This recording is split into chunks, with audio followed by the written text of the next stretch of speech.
Shalom guys, bagaimana kabarnya hari ini? Minggu ini kita masih ibadah di rumah dikarenakan penyebaran virus corona yang sampai saat ini masih belum juga tuntas untuk diselesaikan, khususnya untuk di negara kita Indonesia, sehingga kita masih akan melakukan ibadah di rumah hari ini.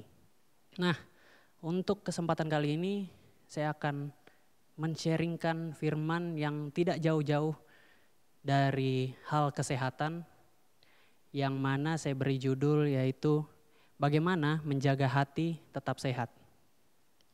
Nah, di kesempatan kali ini kita akan sama-sama belajar 3 langkah untuk menjaga agar hati kita tetap sehat.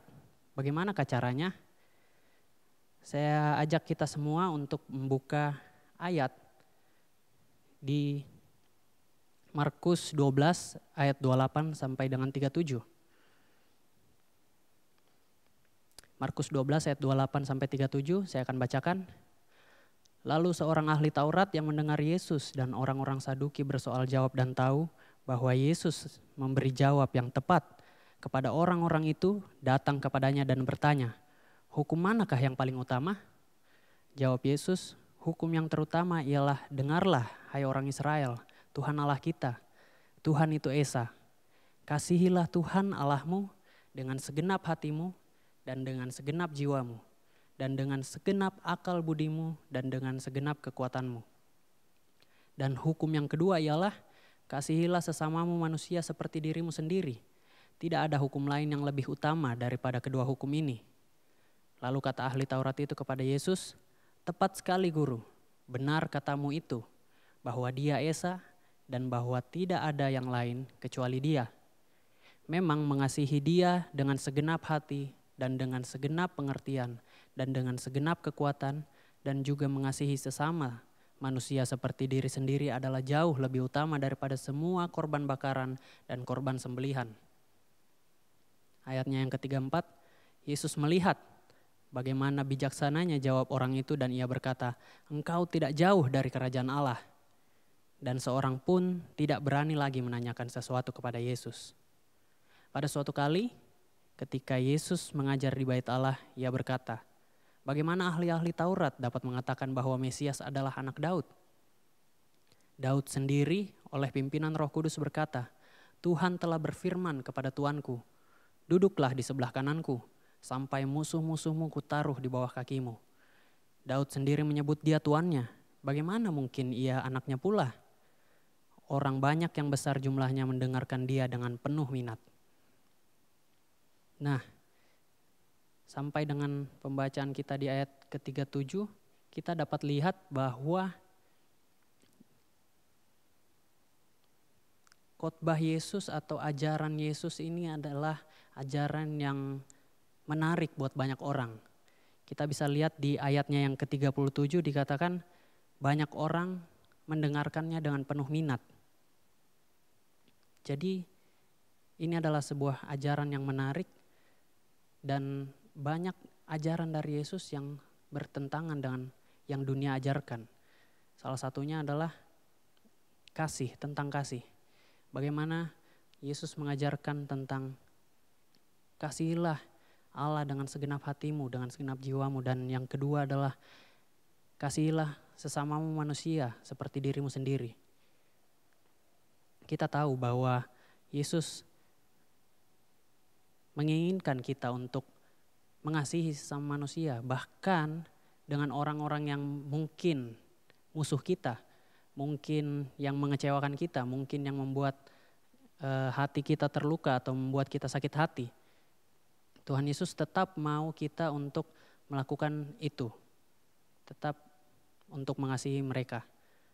Jadi poin pertama yang dapat kita pelajari bersama-sama adalah bagaimana agar kita bisa menjaga kesehatan hati kita, yaitu adalah dengan mengasihi Yesus dengan segenap hati.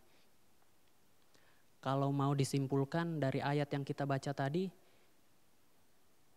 dengan satu kata saya bisa simpulkan atau saya bisa ringkas ayat yang kita baca tadi dengan satu kata, yaitu kasih.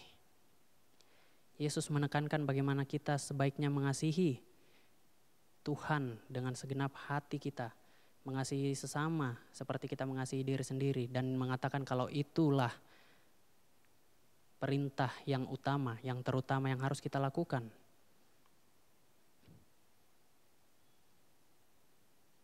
Kasih menjadi pusat dari hubungan kita dengan Tuhan. Saat kita mengasihi Tuhan dengan segenap hati kita, saat kita mengasihi Tuhan dengan segenap jiwa kita, maka kita bisa pula mengasihi orang-orang lain di sekitar kita. Kita bisa mengasihi teman-teman kita bisa mengasihi bahkan orang-orang yang menyakiti hati kita, yang musuh-musuh kita juga dapat mengasihi mereka karena kita telah membangun hubungan dengan Tuhan yang mana adalah didasarkan atau didasari oleh kasih. Sehingga kita sadar kalau Tuhan Yesus yang telah lebih dulu mati buat kita, mengasihi kita, sehingga kita dapat mengasihi orang lain. Dan juga di saat kita bisa mengasihi Yesus dengan segenap hati kita, maka kasih itu akan menumpuk, kasih itu akan terus ada dalam hati kita dan akan tertumpah dengan sendirinya ke lingkungan di sekitar kita. Jadi kasih yang kita lakukan dengan sungguh-sungguh kepada Tuhan itu akan dengan sendirinya terlihat, dengan sendirinya akan terpancar, dengan sendirinya akan tertumpah ke lingkungan di sekitar kita kalau memang itu sudah benar-benar kita lakukan. Kita tidak bisa yang namanya mengasihi orang lain saat kita tidak mengasihi Tuhan. Sekeras apapun usaha kita mencoba untuk mengasihi orang lain, kita tidak akan bisa saat kita tidak mengasihi Tuhan terlebih dahulu. Jadi Tuhan menekankan tentang kasih. Kasihilah Tuhan Allahmu dengan segenap hatimu dan dengan segenap jiwamu, dan juga kasihilah manusia sesamamu seperti engkau mengasihi dirimu sendiri. Lalu di ayatnya yang ke 35 sampai dengan 37, Yesus sendiri mempertanyakan kepada orang-orang banyak di situ waktu dia mengajar, dia bilang, siapakah itu? Bagaimanakah ahli Taurat dapat mengatakan kalau Yesus itu, kalau Mesias itu adalah anak Daud, dan sementara Daud sendiri mengatakan dia adalah tuannya. Di sini Yesus mau menunjukkan kalau Yesus ini sebenarnya adalah Tuhan. Bagaimana dia bisa menjadi anak Daud, bukan sekedar keturunan dari Raja Daud, bukan hanya sekedar anak dari Daud, namun dia sendiri adalah Mesias, dia sendiri adalah Tuhan. Dia ingin menyatakan bahwa dialah Tuhan yang layak untuk kita kasihi. Dialah Tuhan yang tadi dikatakan kasihilah Tuhan Allahmu dengan segenap hatimu. Jadi Tuhan Yesus mau kita untuk mengasihi dia dengan sungguh-sungguh, dengan segenap hati. Bukan cuma tampilan luarnya saja kita mengasihi Yesus, bukan cuma kelihatannya kita mengasihi Yesus, tapi dari hati kita perlu untuk mengasihi Yesus dengan sungguh-sungguh. Karena Yesus sendiri melihat hati kita, bukan melihat penampilan luar kita. Poin yang kedua yang bisa kita pelajari adalah fokus pada hati kita. Fokus pada hati. Mari kita baca bersama-sama ayatnya di Markus 12, ayatnya yang ke-38 sampai dengan 40. Dalam pengajarannya Yesus berkata, hati-hatilah terhadap ahli-ahli Taurat yang suka berjalan-jalan memakai jubah panjang dan suka menerima penghormatan di pasar, yang suka duduk di tempat terdepan di rumah ibadat dan di tempat terhormat dalam perjamuan, yang menelan rumah janda-janda sedang mereka mengelabui mata orang dengan doa yang panjang-panjang. Mereka ini pasti akan menerima hukuman yang lebih berat. Nah, di poin yang kedua ini kita mau belajar bagaimana kita sebaiknya fokus dengan hati kita. Bukan fokus kepada penilaian orang lain. Bukan fokus untuk mencari atensi. Bukan fokus untuk mencari pengakuan dari orang lain. Dikatakan di sini bagaimana Yesus mengkritik pemimpin-pemimpin pada waktu itu dengan mengatakan bahwa ahli-ahli Taurat pergi kemana-mana dengan menggunakan jubahnya, pergi untuk mencari penghormatan di pasar, bahkan pada saat di rumah ibadah mereka duduk di paling depan mencari tempat terhormat untuk dilihat, dan bahkan saat mereka berdoa mereka melakukannya dengan panjang-panjang, dibuat sedemikian rupa supaya dia dilihat rohani atau dilihat baik. Tapi apakah itu semua yang kita perlukan? Apakah itu yang harus kita lakukan? Tuhan Yesus sendiri mengkritik hal ini. Tuhan Yesus sendiri tidak setuju dengan hal ini. Tuhan Yesus sendiri mengatakan bahwa seharusnya kita berdoa atau melakukan sesuatu dengan hati kita. Bukan karena kita ingin untuk mendapatkan atensi. Bukan karena kita ingin untuk mendapatkan perhatian dari orang lain. Bukan karena kita ingin mendapatkan pengakuan dari orang lain. Berbicara tentang pengakuan dari orang lain atau berbicara tentang fokus pada hati, saya sendiri merasa kalau kemunafikan atau kepura-puraan dalam menjalani kehidupan ini adalah sesuatu yang berbahaya. Untuk saya pribadi sebagai pemimpin sel dan pelayan di gereja, saya pernah ada dalam posisi ini, saya pernah ada dalam posisi di mana saya harus jaga image, di mana saya harus berbuat sedemikian rupa supaya saya dilihat baik, supaya saya memiliki image yang baik, reputasi yang baik di gereja, di depan anggota sel saya atau apapun itu. Dan saya merasa itu semua salah sampai dengan saya ditegur langsung oleh Tuhan. Saya ditegur langsung oleh Tuhan dan saya diteguhkan kembali atau diingatkan kembali motivasi yang benar saat melayani Tuhan, saat melayani sebagai pemimpin sel, saat melayani sebagai worship leader dan lain-lain. Yaitu adalah hati kita yang tertuju kepada Tuhan. Tidak bisa dipungkiri saat kita memiliki jabatan, saat kita memiliki posisi, kita pasti akan melakukan hal-hal tersebut. Kita pasti akan ada kecenderungan untuk melakukan kondisi di mana kita harus jaga image, kondisi di mana kita harus berbuat sedemikian rupa untuk menjaga reputasi kita, menjaga jabatan kita, menjaga harga diri kita. Tapi itu semua dikritik Tuhan, itu semua dikritik oleh Yesus yang mengatakan bahwa dia menganalogikan atau mengambil contoh yaitu ahli-ahli Taurat pada zaman itu, di mana mereka melakukan semuanya untuk dilihat orang, di mana mereka melakukan semuanya untuk mendapatkan perhatian, dan Tuhan tidak senang dengan hal itu. Tuhan mau kita jujur, Tuhan mau kita berdoa atau melakukan sesuatu sungguh-sungguh dari dalam hati kita, sungguh-sungguh karena kita rindu sama Tuhan, sungguh-sungguh karena kita ingin memiliki hubungan dengan Tuhan, bukan karena kita takut atau bukan karena kita mau jaga image. Jadi poin yang kedua adalah fokus kepada hati. Fokus kepada hati kita untuk jujur di hadapan Tuhan dan tidak perlu istilahnya jaga image atau tidak perlu menjadi seorang yang munafik. Seperti itu. Poin yang ketiga yang akan kita pelajari hari ini adalah memberi dari hati. Kita buka bersama-sama di Markus 12 ayat 41 sampai dengan 44. Saya akan bacakan. Pada suatu kali Yesus duduk menghadapi peti persembahan dan memperhatikan bagaimana orang banyak memasukkan uang ke dalam peti itu. Banyak orang kaya memberi jumlah yang besar. Lalu datanglah seorang janda yang miskin dan dia memasukkan 2 peser, yaitu 1 duit. Maka dipanggilnya murid-muridnya dan berkata kepada mereka, "Aku berkata kepadamu, sesungguhnya janda miskin ini memberi lebih banyak daripada semua orang yang memasukkan uang ke dalam peti persembahan. Sebab mereka semua memberi dari kelimpahannya, tetapi janda ini memberi dari kekurangannya, semua yang ada padanya, yaitu seluruh nafkahnya." Poin yang ketiga yang akan kita pelajari bersama-sama adalah memberikan dari hati kita.